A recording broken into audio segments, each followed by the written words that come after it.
Okay, now just to briefly discuss the basics of this figure. It's a Prometheus 1.2 body. Personal disappointment to it being that one, these arms are quite tough. You might be able to hear some clicks with the plastic being moved, but I don't know. I like the arms. They might be okay to put up with. It just jolts the figure a lot as you're moving them about and trying to do some poses or trying to get him to grip something. But the worst thing is the knee joints. Most fans are likely to agree with me on this, but the issue is that they're ratchet joints, I think they're called, and when you want to pose him with that involves bending the knees, then there's some restriction going on. I'll show you. So if I want to bend the knee, if I do it gently like this, it won't bend, like as for the earlier G.I. Joe Sideshow figures. They bended easily with just a slight gentle turn, but instead you have to apply some force. Hold it like this, bend, there's a click and a jolt, a massive jolt that shocked the figure a bit. So that's bent now because you have to really squeeze and get past that click. There's clicks each time you articulate this knee joint. Same with the other leg. Click, click. You see, and it doesn't give you much choice of articulation because I mean, you can bend him like that. I suppose he looks alright there, but sometimes you might want to achieve a pose that involves the knee joint, that you want the legs to be positioned between those clicks, and you can't. You don't have a choice. You have to, yeah, you can count a few clicks. Like if I was to put this back straight, and I can count how many clicks it takes to make a full bend. You've got 1, 2, 3, and I think that's it. 3, maybe 4. But there you are. This is the new thing that they're doing with these bodies now.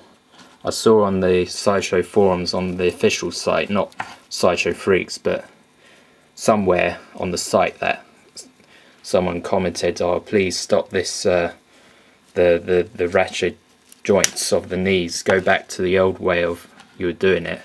Well, I'll vouch for that comment, and if any Sideshow staff are watching this, then please change it back. But I think they chose to do that to make the joints last a lot longer, be more secure and tough, and so they don't end up all floppy, which might be a positive thing.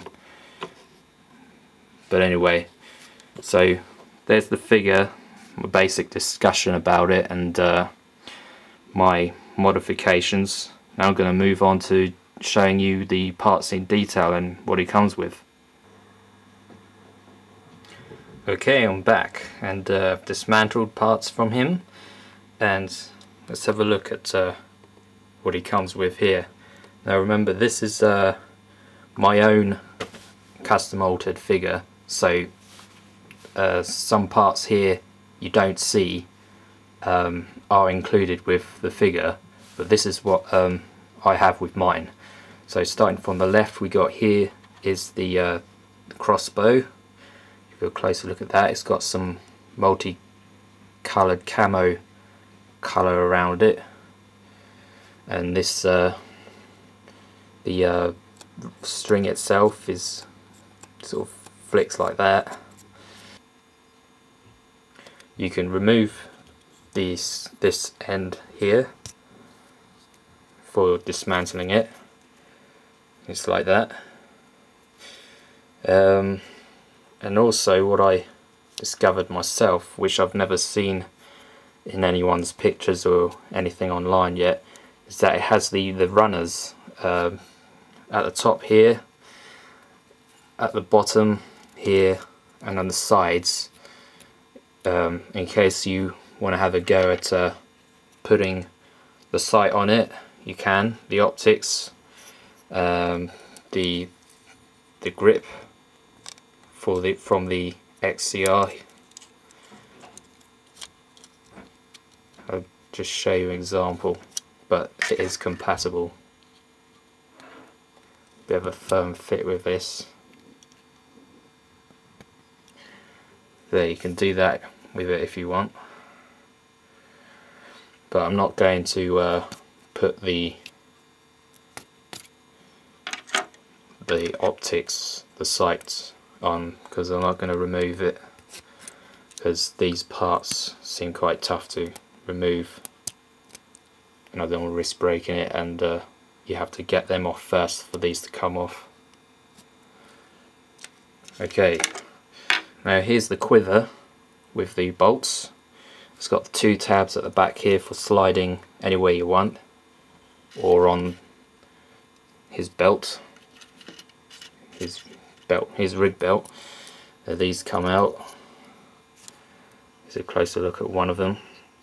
And for fun, if you like, what you can do is put it on the bow, pull this string back to this block here,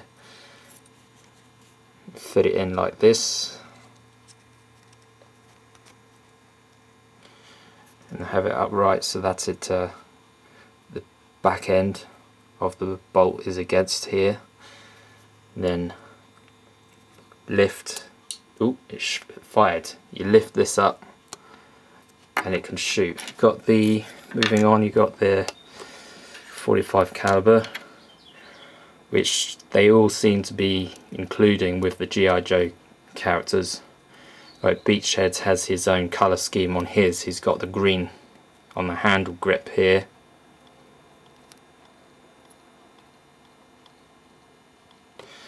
And this cocks back and forth. And here's a clip with the bullet shell on that easily loads in there. See the bullet now. And this leg pouch has 4 extra clips,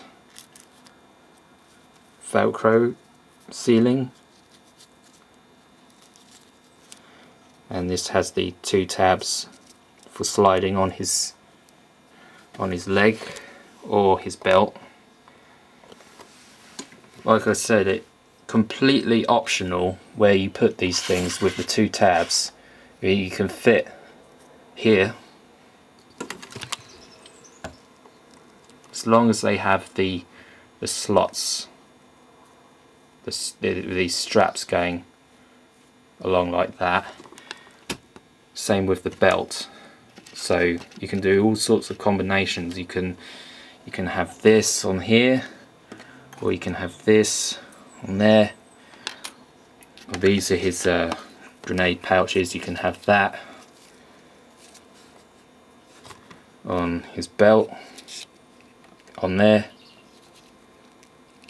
Completely up to you. They have these tabs there that slide in there. This is the same for Duke, Flint, Stalker, General Hawk, all the other G.I. Joe characters from Sideshow that are doing. They include these, so it's exciting for you to experiment what arrangement you want to have these things.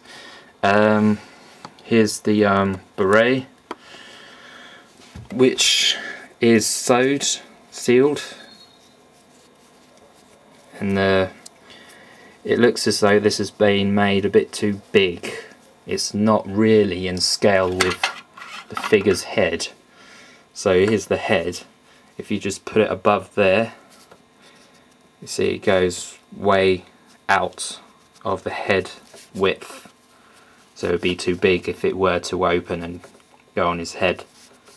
So there's a downer for Sideshow, but a little smaller would have been correct, but never mind. It's not for putting on his head. It's just a piece of display material to show on his shoulder, like this figure has there, but he doesn't have it in the cartoon. But it's just for this purpose. Okay, still on this side, moving on. Got at the top here, you get 2 frag grenades,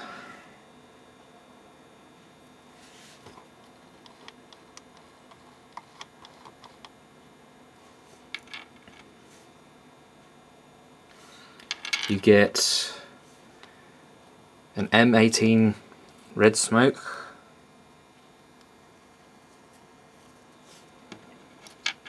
and a yellow.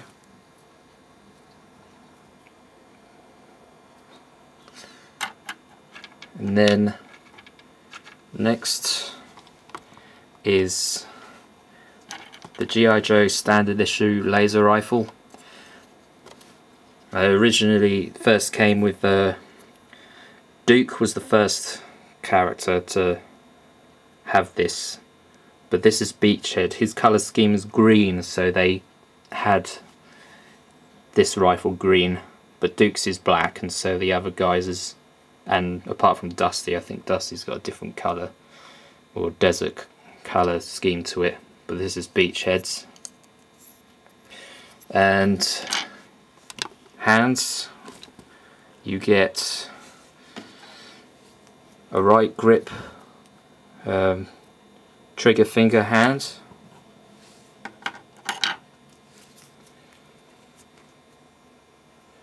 a left grip hand,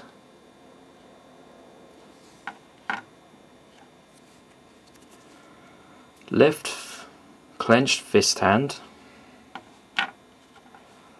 right clenched fist hand,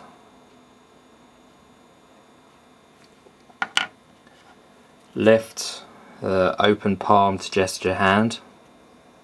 They're all gloved, by the way, and the glove is all in the same style with the same patterns as the Duke and other G.I. Joe characters, just different colours.